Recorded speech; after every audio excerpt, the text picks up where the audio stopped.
안녕하세요. 이번 영상에서는 유아기 저축 습관 기르는 데 필요한 근성을 기르는 방법에 대하여 이야기해 보고자 합니다.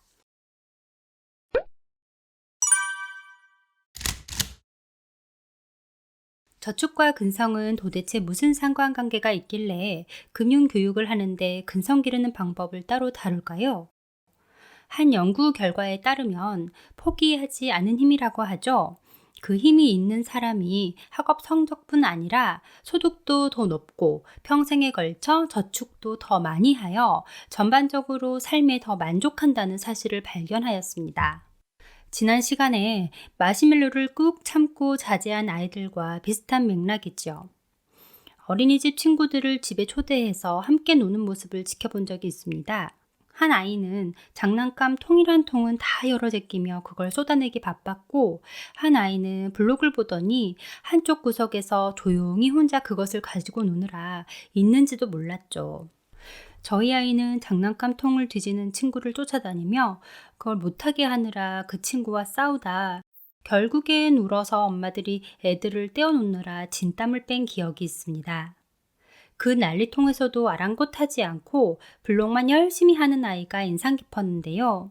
저녁에 밥을 먹으면서 남편이랑 그 아이 이야기를 하며 그 애는 집중력이 대단하더라 하면서 저희 아이와 비교를 하기도 했습니다. 그럼 근성, 집중력은 선천적인 걸까요? 선천적이 아니라면 부모가 키워줄 수 있는 방법은 무엇일까요? 미네소타 대학교에서 미취학 아동들을 대상으로 20대 중반 성인이 될 때까지 추적 조사를 해본 결과 어려서부터 집안일을 거들었던 아이들이 학업 성취도에서 더 높게 나왔다고 합니다. 사실 2살 배기 애들한테는 집안일을 시키기 더 쉽습니다. 엄마가 시키는 집안일을 하나의 놀이로 받아들이기 때문이죠. 이 시기의 아이들은 엄마가 설거지하는 모습, 청소기 돌리는 모습, 걸레질을 하는 모습 등을 유심히 보다가 재미삼아 따라하는데요. 이것을 이용해서 매일 똑같은 일을 반복해서 시켜보는 겁니다. 예를 들면 어린이집에서 다녀오면 자기 신발 가지런히 정리하기, 입었던 옷은 옷걸이에 걸기 등 간단히 할 수 있는 일을 시키고 그것을 잘 해내면 바로 칭찬을 하는 것입니다. 집안을 먼지 한 톨 나지 않게 청소시키는 게 목적이 아니라 매일 엄마를 도와주는 데에 의의가 있는 것입니다. 어느 주말 아이를 데리고 회사에 처리할 일이 있어서 간 적이 있습니다. 수많은 컴퓨터, 빙글빙글 돌아가는 회전의자, 어떤 책상에는 액자도 있고 사탕도 있고 젤리도 있는 걸 본 아이는 놀이동산에 온 것 마냥 너무 신나하더라고요. 저는 컴퓨터를 켜고 제가 해야 하는 일을 하면서 궁금해하는 아이를 옆에 앉히곤 차근차근 제 일을 설명해 주었습니다. 그리고 이렇게 일한 돈으로 장난감도 사오고 맛있는 것도 사 먹을 수 있는 거라고 말해줬습니다. 아이가 알아먹었는지는 모르겠지만 지금도 가끔 엄마의 회사에 가서 먹었던 도시락 얘기를 하면서 그 도시락도 엄마가 일해서 번 돈으로 산 거지 하며 되뇌곤 합니다. 꼬물꼬물 내 귀여운 아이에게 크레파스를 지어줬더니 처음에는 알 수 없는 선만 그어댑니다. 그래도 고슴도치 내 아이의 인생 첫 그림이라며 핸드폰으로 사진도 찍고 친구들한테 자랑도 하죠. 우리 애가 벌써 이렇게 커서 피카소 같은 작품을 그린다면서요. 그런데 정작 아이들에게는 어떻게 칭찬해 주시나요? 아이에게 자주 똑똑하고 재능 있다고 칭찬만 해주시나요?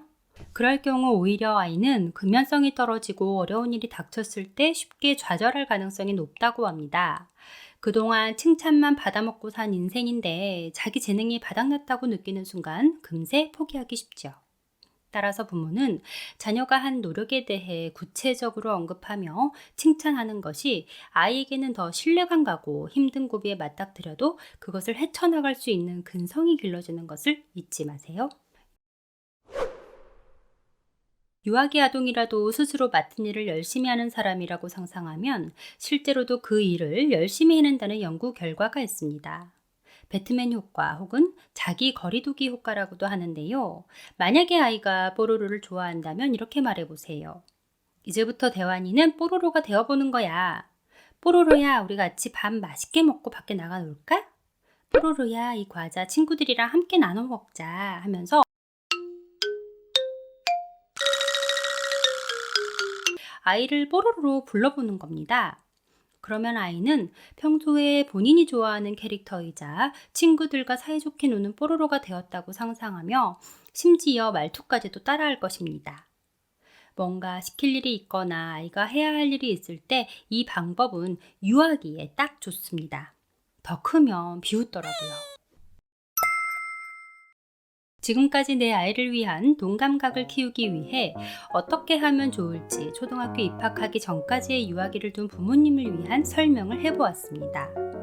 이 시기의 아이들이 금융생활을 본격적으로 하기 전에 갖춰줘야 할 금융습관은 바로 자제력과 근성입니다. 이 두 가지 덕목은 단지 금융교육을 위하여 기르는 것뿐만이 아니라 한 아이가 태어나서 성인이 될 때까지 수많은 난관을 만날 때 얼마나 잘 헤쳐나가고 개인의 인생을 보다 성공적으로 이끌어 나갈 수 있는지에 대한 초석 다지기라고 생각하시면 될 것 같습니다. 유아기의 아이들은 누구보다도 부모의 행동을 귀신처럼 잘 알아채고 잘 따라합니다. 부모가 어떤 방식으로 양육하느냐에 따라서 내 아이가 돈을 다룰 줄 알고 부자로 살아갈지 아닐지 결정된다고 해도 과언이 아닐 것입니다. 어리다고 아무것도 알지 못할 거라 단정하지 마시고 내 아이가 완성된 인격체로 부자 되기에 더없이 모자람 없는 인간으로 커나갈 수 있게 힘껏 도와주셔야 할 때입니다. 다음 시간에는 탄생과 함께 은행으로 달려가야 하는 이유와 아이 이름으로 계좌를 개설하는 등의 실천하는 금융교육의 내용으로 찾아오겠습니다. 구독과 좋아요, 알림 설정 부탁드립니다.